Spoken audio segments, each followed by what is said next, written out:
People podcast. I'm Margaret Uhrich, and I have with me today Erwin de Leon, the Chief Diversity Officer with Columbia University, the School of Professional Studies. But hold on, that's just one of the hats that he wears. He is also a full-time lecturer in the Nonprofit Management Program.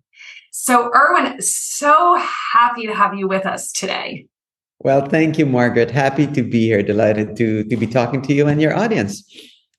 Well, before we jump in, and I'm always so excited to just get going, can you please just share, and I know this is going to be hard because you have a vast and very varied background, but could you just share with our listeners what it is that you think would be really helpful for them to know about you? Oh my gosh. How long is this podcast? It comes with being someone. It goes with someone being around for some time. Well, the short, I think what would be helpful is the fact that for 3 decades, I've been in management and leadership positions in both the for-profit and the nonprofit sector. And I do have a couple of degrees in management. So there's the theoretical, but more importantly, the practical knowledge where I've actually been led by others and have led others, and I've been managed by others and have managed projects and people. So because I do make a difference between management and leadership, but that's a lecture. This is the professor talking here. But I think that's what it is. And I think more than anything, I've learned a lot in spite of what you can learn in the classroom. I think my best lessons are from actual working with people. And what I shouldn't be doing as a manager and leader, as someone who, let's just say, had to go through certain bosses. So that to me is as valuable as what's learned in the classroom, quite honestly. Totally. All right. So I do want to ask you about that. Something that you said a moment ago, I want to get into, because as the talent development and the managing director at MEA, right, for talent development and coaching, I manage everything leadership for MEA.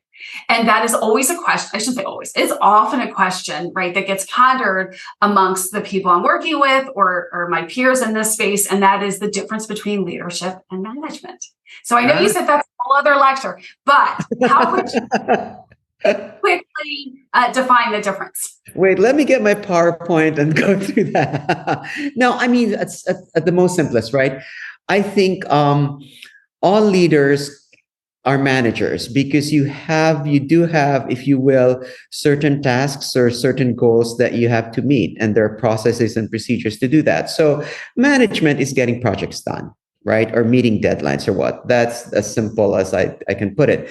Leadership is beyond that, right? So, and number one, and important, and most of you know this, most people know this, you need not be a manager or have the title to be a leader, right? In any organization. So that's number one. Why?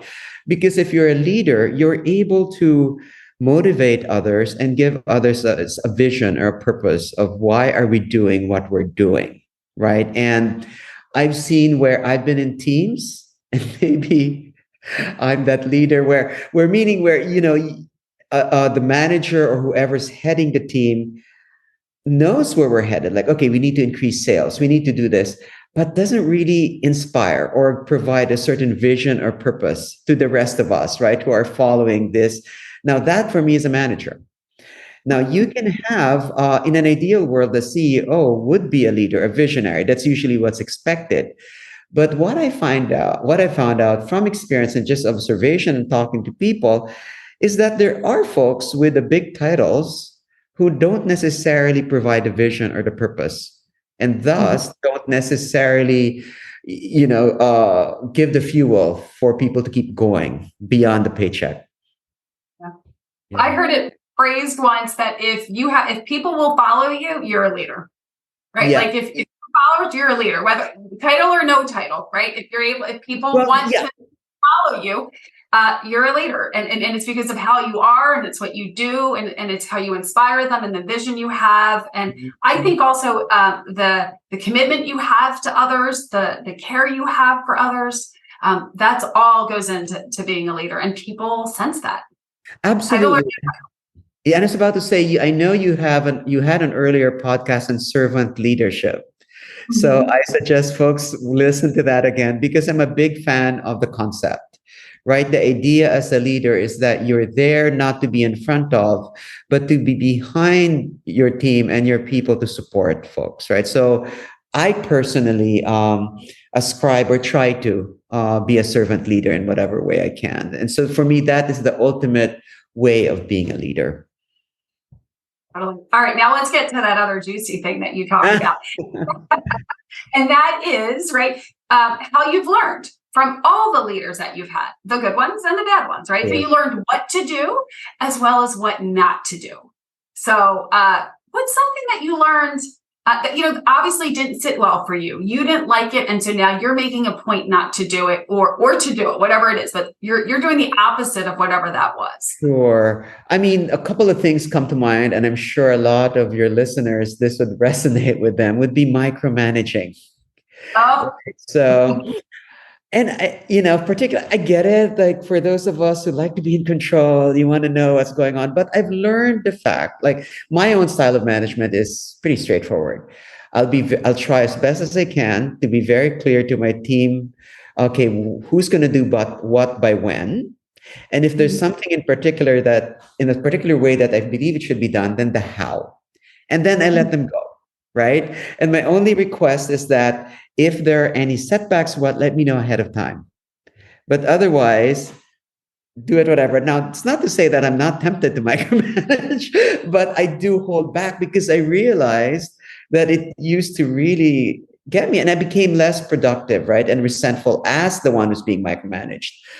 Another thing that comes to mind is not being consulted or not being asked, right? I mean, even about my own future, or asking me, it's great. And in a weird way, Margaret, it's one of those where it's a situation where it was actually good, right? Because they were planning my future, right? And it's good. But maybe ask me first if I want to do that or take that on. So those are a few, and in a way the more serious and sad would be just treating folks unkindly, and people forgetting that we're all people, and putting the goals or whatever the targets are ahead of people. And listen, yes, we do have to meet those goals. We have to meet that target, but those targets. But if your team is not behind you, you ain't gonna meet it, right? So those are just a few things I think that I've learned of, and there's so many. I mean, it will come. I mean, life, the longer you live, the more lessons you start, you accumulate. When we were talking earlier, you shared one of the things that you really value that came out of a learning experience from a leader that wasn't doing it so well was transparency. Yes. What is that? How does that show up for you? And what do you do in that area to make sure that you're doing a better job of it? Sure. I think so and transparency could be a number of things, right? So from just being clear, guess what? The company is about to sink. You might that we didn't talk about that earlier, but there's that kind of transparency, or also, what's going on with with this larger picture that really would impact employees and all that. But what we're talking about was more as a middle manager or someone who's caught between, if you will, those above them. So if there's another boss or the CEO, and then your own team, right? So to give an example, I precisely because I'm a big fan of transparency, and actually, from my experience and the literature is out there that people actually prefer transparent leaders and transparent CEOs, but particularly for middle managers. And if you're out to really inspire and motivate and get your team to follow you, I'd rather be honest with y'all and just say, listen. So one specific example that happened fairly recently was that I just had to tell the team that, look, fact of the matter is we don't have enough resources to do what we want to do. And this is specifically with the DEI initiative, right? And I thought that was fine and dandy until afterwards, because part of a lot of the corporate and even nonprofit DI initiatives are really manned and I shouldn't say manned, but are staffed by. See, by the way, as a side, we're all learning and correcting ourselves. So, but we are, it's usually volunteers, right, who do a lot of the DEI work. So I just had to put that context because it's very it has a lot to do with the context. So here I was being honest and just saying like, hey, the reality is this is all we have. So, and I was more like, because I am results oriented, it's like, so what can we do with these resources? And just matter of fact, well, the chair of the voluntary committee later on said, Erwin, I get where you're coming from, but I don't think that really motivated people. If ever, it might have discouraged folks. So that really made me reflect about, okay, I was being transparent about what's possible, but is this one situation where, on hindsight, I still think I would have been transparent, but the delivery might have been different, right? So, yeah, I think in this situation, because sometimes I've been, I'm big on another big thing about getting feedback. I'm open to it, even if I cringe and I really don't like being evaluated. But I think it's important as a leader and a manager that you get feedback. But so I've gotten the feedback that I tend to be sometimes too blunt and too straightforward. Um, and I think this is one of those situations where I'm not saying I shouldn't have been transparent, but maybe I should have the tone and the way I said it. And as this really wise chair of the volunteer committee, again, volunteer said, like, Erwin, you got to understand, folks are doing this on their free time, and maybe say first about the good stuff that are being done, and then like, yay. Anyway, so that's one example that I can think that's fairly recent. So if I heard you correctly, you still believe transparency is the right way to do it. It was just maybe you would have tweaked it a little bit. Information you still would have shared because you think that's important, but yes, I will not.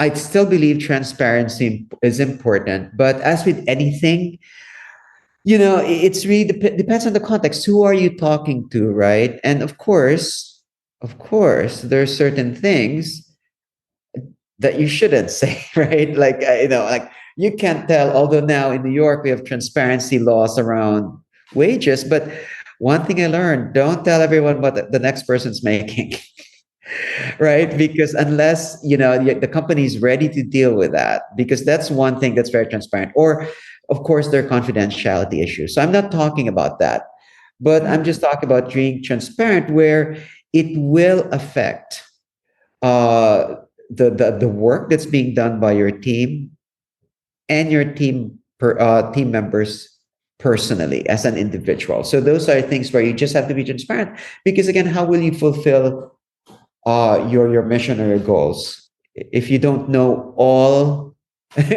what's in front of you, right? So the other thing we talked about, and you're alluding to it a little bit, I think, with just this story even, and that's that tension that exists for a middle manager, right? Or that balance that middle manager needs to have, yes. Right? They have their team that they're managing, leading, responsible for, and then they also have a boss, and there's just a natural tension there. So what does that look like for you, or what have you learned from that tension that you have felt through your years? Oh my gosh. Yeah.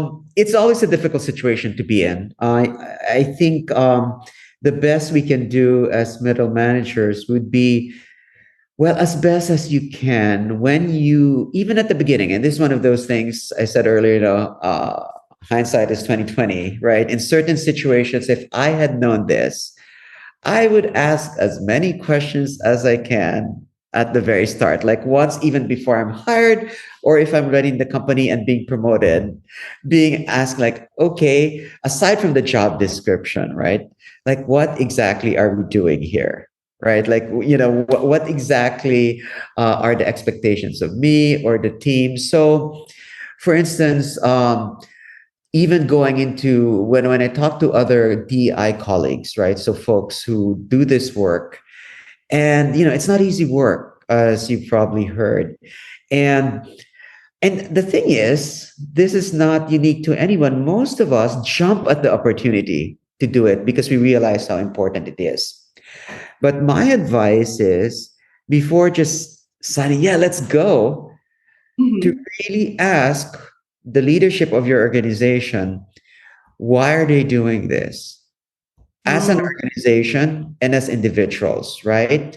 And by the way, it's not because you're going to go out and transmit that to anyone else, but so you know where you're standing, where you're coming from, and what you're having to work with. So corporations and organizations are loath to admit this.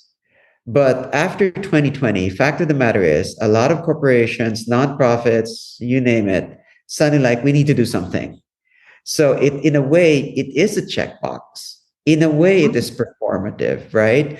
But of course, what we say to the world is like the higher values, which is fine. But if you're going to be the one leading this, particularly as a middle management and not a C-suite person, which as an aside, I believe it should rest in the C-suite. But if you are an HR person or someone who cares about this middle manager who's asked or decide to take it on, Mhm. just be sure you know what you're getting into. So that includes knowing where is the organization as an organization, why are they doing this? And then secondly, the leaders, meaning the ones who ultimately controls the purse strings and operations and everything, like, are you really into this or is this a checkbox? Because I guarantee you that will determine Mhm. how much or what you will have be able to work with and how far you can take any initiative.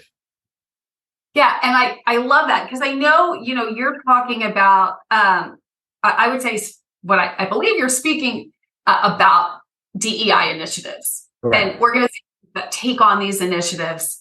And some are really passionate and want to do it 100%, the whole way, the whole 9 yards. And others are doing it as a checkbox. So key for the person who's been charged now with rolling this out, or who maybe Yeah. even said, hey, I want to roll this out, is just to understand where their senior leaders are with it. Because that's going to help them know, as you said, how much support they're going to get, how many, what's the resources that will be made available to them. I would say it's what's going to let them know how much of an uphill battle it's going to be to do it. But that's for, as you just said, right? That's also for any initiative, right? Not Exactly. just Yes. DEI. If you haven't garnered the support necessary, whatever that is in your organization, it will be a struggle to roll out whatever it is you might want to roll. Yeah, and I have another example for you. I'm putting out my data analytics class hat now, but even rolling out new technologies, right? Or new applications or you're really excited. Particularly now we keep on talking about AI, but as an aside, we all know what that means. But putting that aside, right? They say like, oh, I'm really excited with this new platform or software or app or what have you, or even upgrading and the powers that be may say, yeah, go have at it.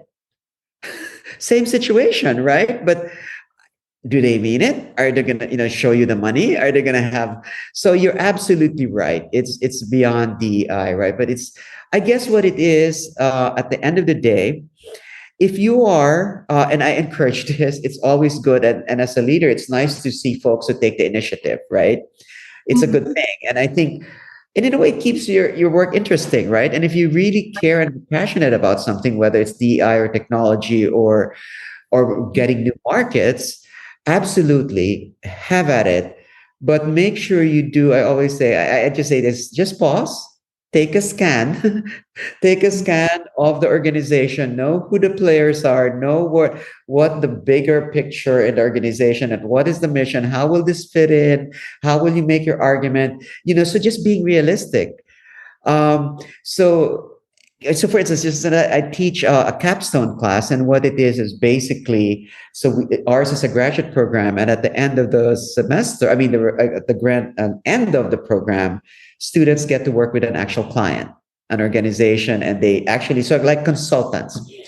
And I always tell them, you know, no pie in the sky ideas. Your recommendations have to be realistic. And one of the first things they do is to really understand deeply understand the organization, the environment, and the market. And so I'm just sharing that, maybe because I taught the class last night, but also it applies. It applies whether you're talking about an entire organization or an initiative that you're very passionate about. Well, and I think you just said exactly what I was thinking. It when you're really passionate about something, it's sometimes you don't take all of those steps to really do the research to understand where people are at. One, maybe you could, well, all right, I'm speaking for me personally. If I really want something because I'm really passionate about it, I don't want to know if there's people out there that don't want to do it, right? Because I don't want to know that there's potential blockers. I just want to move forward 100% and just make it happen, get it done. And so we don't always take the time. But then what happens is you get frustrated because you do meet with that resistance that's out there. And so way better, I'm telling this to myself, way better ahead of time, do that research and yeah, know the field you're playing on so that you know how to, what moves to make.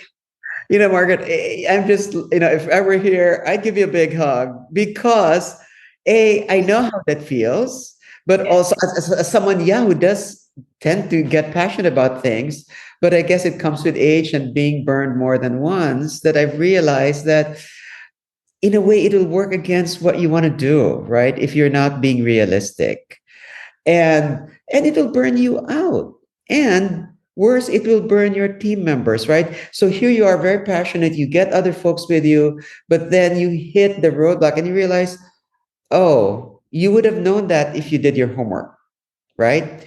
And this is hard to hear, but maybe you'll realize that if you really, really care about something, then maybe this isn't the place to do it.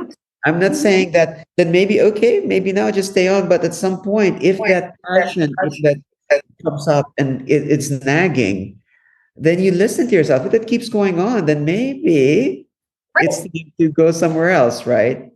Mm-hmm.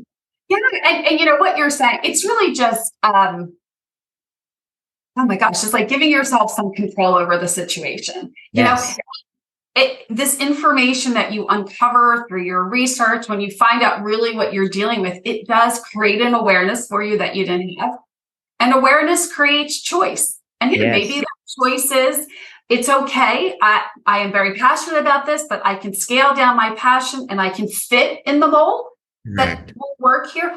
Or it's not, and I need to go somewhere else, or just find another outlet. Because I think that's always an option too. Right? Outside of the organization, maybe there is, a nonprofit out there that needs your support, right, on a volunteer basis, and you could express your passion there, right? But you first need that awareness, that knowledge. You need to know, and not operate, from blind passion like some of us sometimes do. And by the way, I don't want to discourage that because that's where real change happens.